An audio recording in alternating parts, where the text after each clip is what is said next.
This episode is sponsored by The Break Room, downtown's best spot for a hot lunch every business day. On this episode, Sarah Fizell talks First Friday, there's a new book from Annette Billings, and we meet this year's St. Patrick's Day Parade organizer, beneficiary, Quincy House, and participating organization, KVC.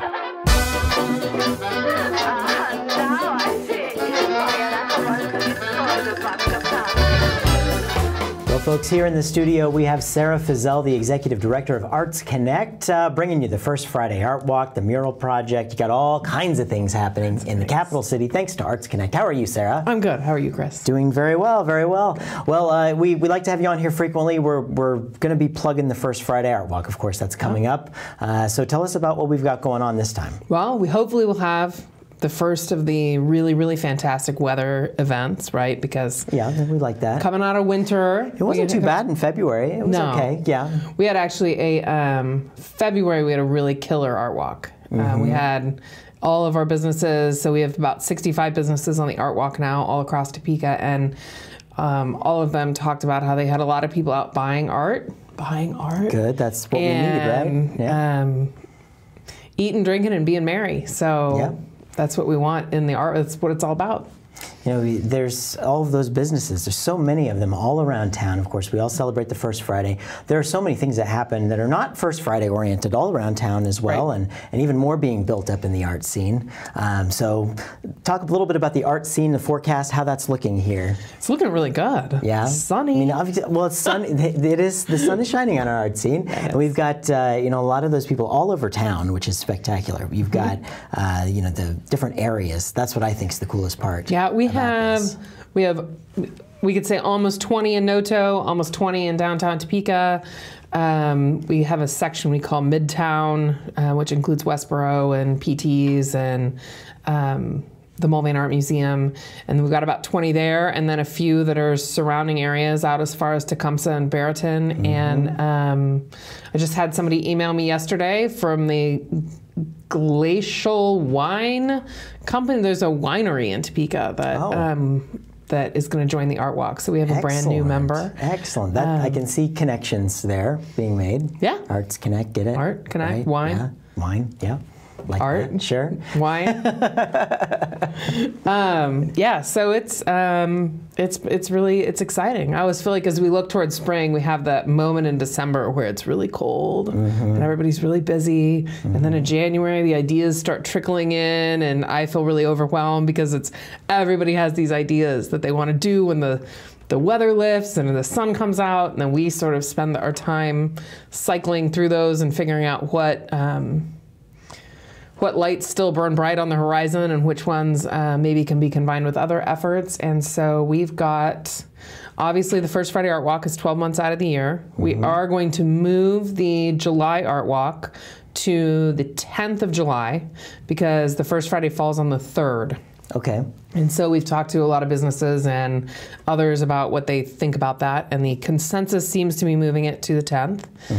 We are going to have two really special events in the coming spring and summer months. The first one being a party that shall be, we're still working on the theme of it, but I'm excited about this one. This is going to be cool. This is kind of my first time talking about it. It's very exciting. The drum roll. It's a good thing the microphone's around the table. Right. Everyone's deaf now. Sorry about that, folks. It'll be the 23rd of April at the Dillon House. And so it will be one of the first events open to the public at the Dillon House in years. The Dillon House is, of course, right across the street from the Capitol, and it's been a great place for people to rent out for a while, you know. But it's been a so-so place for people to rent out for a while. Yeah, it's been an available place for people to rent out for a while, and they've really come in and done some spectacular work to this. We have the First Friday Art Walk, the first Friday of every single month, lighting up the city with the creativity of those who call this place home. Really great to have you on the show, Sarah. Thank you so much. Well, friends, here in the studio with me is Annette Billings. She's an author, and she's got her new book just come out. We're very excited about it. New event coming up here that folks can show some support. Yes. How are you doing, Annette? I'm doing fantastic. How are you doing? Well, I'm so much better now that I know that your book's out, because I know you've been working on it for a long time. For quite a while, yes. And you've really put a lot into this. It's very exciting. And I'm very proud and pleased with how it's turned out. I'm really excited right now. And your book is called Annette Full of Hope. It is. And tell us a little bit about it. Well, for the most part, it's a compilation of poetry that I've written. I would say about 95% poetry and the other 5% prose. I started working on it intently about 1.5 years ago. So most of the work that's in this book is about 1.5 years old. Excellent, Yes. excellent. And so did you just driven to this point? Have you been an author? You're like a writer your whole life? Or like, I have been a writer ever since I could hold one of those oversized pencils that you learn to write with as a child. And the big Chief tablet? Yes, right? yes, and the red Chief tablet. And so my earliest recollection of that is that of being a writer, and I actually wanted to be a writer when I grew up, but circumstances necessitated a more practical profession, and so it happens at times. This is my 39th year of nursing, and I've enjoyed being a nurse, and I'm just moving nursing to the back burner now and moving my writing toward the front of the stove. Yes. Excellent. Yes. So how do you feel that maybe your career in nursing affected your writing? I get the most inspiration from interacting with people, and so that's the bedrock of nursing, is caring for people. And there's just been a plethora of stories of being born and getting ill and getting well, and have cared for people and their families who are dying. So there's been lots of fuel that my nursing has provided. It's really a beautiful thing to be able to take your experiences and put them on paper, isn't it? Yes, I would agree. I would agree. Yes. Yeah. So tell us a little bit about some of the style. Like what are we reading about here? I have not read it, and I am back. Okay. I need to get one. I have copies available. I will be at the event at down Creative the street Corners. here, Okay. Corners. Yeah. Yes. So, I would say my poetry is about every important aspect of life, and that could be everything from justice to flowers to grandchildren to relationships. So my writing, I think, covers a really broad range of human experience, but mostly about human connection in all the forms that it takes. One of the groups that a good friend of mine and I, Sue Edgerton, about 1.5 years ago, we started a group called Speak Easy Poets. So every first Tuesday of the month at Skivvies, which is just down the road at 921 Kansas, we have an open mic event where poets, storytellers, singers, anyone who wants to share their art can come anytime, 6:30 until we finish, and listen, read, enjoy. So that's the first Tuesday of every month. It's Speak Easy, first Tuesday open mic. It's another wonderful event. Would you like to leave us with another piece from your book? I would. Please. I will leave you with what you allow lingers. Okay. What you allow lingers, and what you invite stays put. So speak rudely to discord and all its sullen sisters. Turn a cold shoulder to bigotry and all its disguises. When hatred knocks, ignore the bell. Usher in joy like a long-lost friend. Take its coat, its hat. Entertain peace, chat up passion, pamper generosity. Give the guest room to justice. Sweep the porch and put a welcome mat out for goodness. And make your life poorly suited for anything except love. And when hatred knocks, act like you've moved. Very nice. Thank you. Very nice. Of course. Thank you.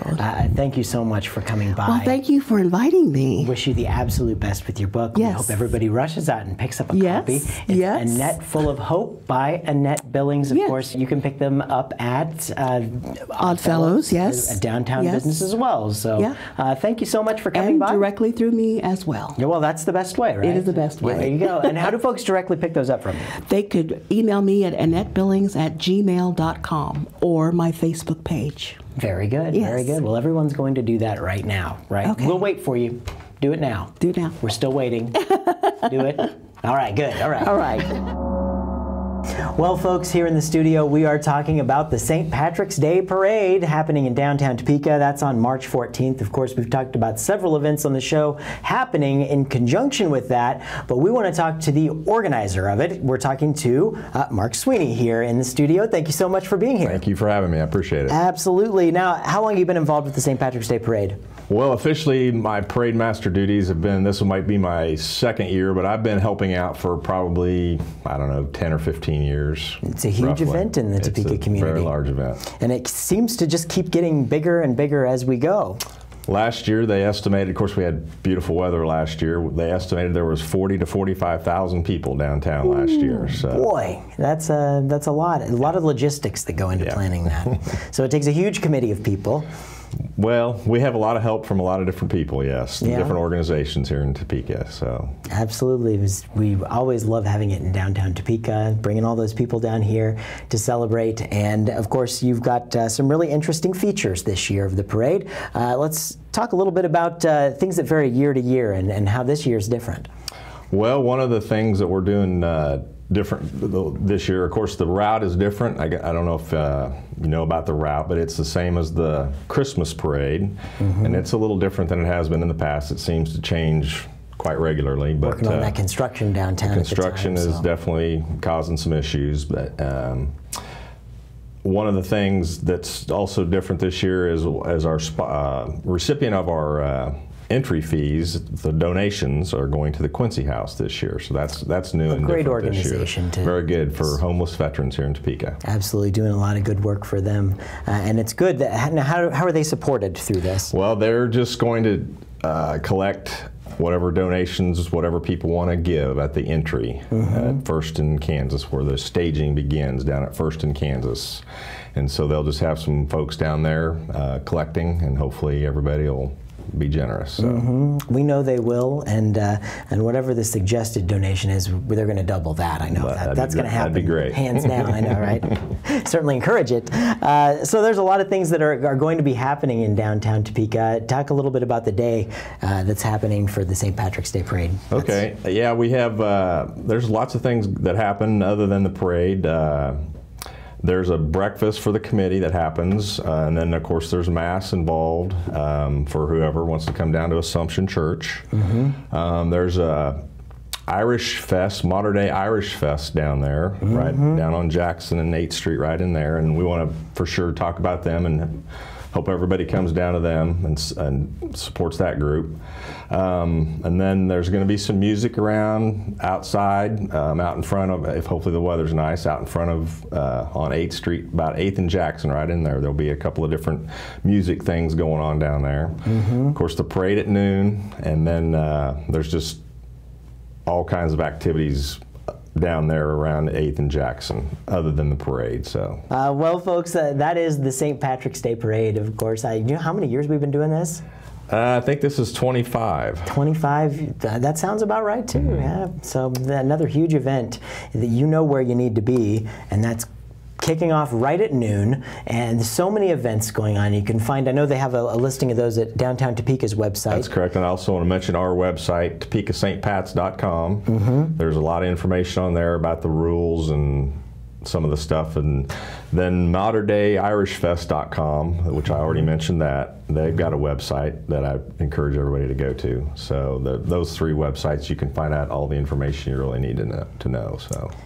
There's a lot of information because there's a lot of stuff happening. So a little bit of something for everybody, right? Perfect, yes. Yeah, good times. Well, folks, get out to downtown Topeka March 14th for St. Patrick's Day. Well, folks, here in the studio, we've got a couple of great friends from the Quincy House. I'm talking to Royce Martin and Cameron Taylor. How are you guys doing? Doing great. Very well. Excellent, excellent. You guys have some big news. We've talked about the Quincy House before. Just really quick, the elevator speech about the Quincy House, so folks know if they haven't heard about it, talking before. Sure. What are we doing? We are providing transitional housing for the veterans homeless community here in Topeka. Absolutely, and we've got an event that's happening very soon. You should all put it on your calendar. It probably is already on your calendar anyway. But you need to go out and support this year's St. Patrick's Day Parade in downtown Topeka, because the entries that are going to be in that are going to benefit the Quincy House, right? That's correct. Any folks that are bringing in a vehicle or a float, we'll have volunteers scattered about asking for a donation directly for the Quincy House. Very good. Sure. And Royce, you're on the board of directors there for the Quincy House. Correct. When you got on the board here and you're finding out about the organization and you're learning about where to take it to and how the board's going to do that, what have you learned about the Quincy House in this process? I've learned that it's a labor of love. I've learned that the men are very humbled and very grateful to have us in order to help raise funds for their needs. They are appreciative of the transitional opportunities that Cameron has helped provide, and overall the community and their support has been absolutely amazing. Absolutely, and that's just a wonderful another wonderful organization. We've got several organizations in this community that without them, you realize that they're not helping thousands of people, but they're making a huge difference in the lives of people who really need it, and that is an example of the Quincy House. Oh, absolutely, absolutely. Yeah. And you've been involved with this since its whole inception, haven't you, Cameron? Sort of, pretty much? I took over in October of 2012, so it's been a good 2.5 years of networking, building a name for the organization, reaching out into the community, being able to hook up with great people like Royce here. So it's just, like she also said, just been a labor of love for these Excellent. guys. And what does it mean for the Quincy House to be the recipient of the St. Patrick's Day Parade Fund this year? Oh, it means so much. 3 years ago, being able to just drive in a white van and drive in the parade, to the next year having a booth, to last year being in the bed races, and then this being able to come to fruition is awesome. It's awesome. And it really, the parade itself, what do you have to say about that? I mean, from your experience, from just getting involved with that van to the booth to now being really involved with it. Oh, it's just how extraordinary the people that put it together, to the publicity that happens when this parade. It is, I would say, one of the premier parades in this community. It certainly is, and it's one of the things that we all come together and celebrate, have for many years in downtown. Really a great day to light up the city with green, of course. Absolutely. It's showing off our colors here, especially if it's green. So it's going to be a great time in downtown Topeka for the St. Patrick's Day Parade. Royce, tell us a little bit about some of the other events that Quincy House does throughout the year. Well, we've just recently had a poker tournament out in Rossville. We are in conjunction with a lot of the posts. We do the American Legion post is where we have our garage sales. So in chronological order, after our bed race and St. Patrick's Day Parade in April, we will be part of the Easter Day Parade. We also are in conjunction with Outback Steakhouse, who does an amazing job kind of celebrating our veterans with us. We will be doing that in April and August. And then May and November are our annual garage sales out at the American Post. June, we're going to be involved with Topeka Gives, which is an amazing opportunity to raise a lot of funds. We will be hopefully working with Andrea Ard in the Flag Day event / Honor March. And then our big to-do this year is in December, and we are going to be hosting a Quincy House Gala, where we're hopefully inviting some of the big constituents out to not only dress up and have a good time, just be a part of the continual giving back to the community with our veterans. Well, and you guys are doing a great job of that, and you've got obviously a full plate of events and things that you're participating in. I want to talk a little bit about Topeka Gives, because it's something that benefits a lot of different organizations around the community, and everybody comes together. It's in June, and it's when everybody comes to Fairlawn Plaza, and you get to decide where you'd like to spend some of your money and really get to know a lot of the organizations that exist in this community to serve people. And it's a really great way of networking with other organizations. You know, maybe there are organizations that really know what they're doing, but and they've been around for a long time, long standing. But for them to be able to network with the smaller organizations that really, as we said, make a huge difference in the lives of the veterans that you guys touch. It's a good networking opportunity. Absolutely, it certainly is. And it's also been one of those where it has taken almost 2.5 years to finally be able to have a seat at the table. So we're just really excited about that, to be able to be amongst our peers and requesting that folks donate money for us. Well, it seems to me, just in my opinion of this, because we've been talking for a while on the show, you've come several times here and talk about Topeka, but it seems like you guys have been doing some pretty good steps ever since the first time we met. Oh, right? Absolutely. Yeah. It's just been amazing how things get bigger, improve, and just other venues begin to open up for us. So it's been an awesome journey so far. Absolutely. Well, we really do appreciate what you guys do, and we hope that as people go out to the parade, now the way they can give you guys donations here is by essentially when you register, they're going to have the option for you to make a contribution to the Quincy House, and we sure hope you will. And make whatever they say suggested, go ahead and give them double. That's cool. I think that it suggests that, right? They can do that. Absolutely. Oh, good. Another wonderful event happening in the Topeka community, and thank you so much for coming by and telling us about it.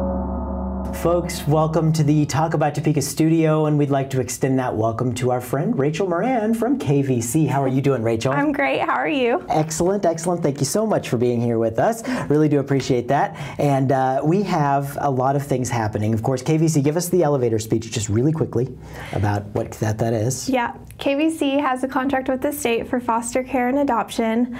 We're your go-to agency for learning more about becoming foster parents, and we provide all the classes.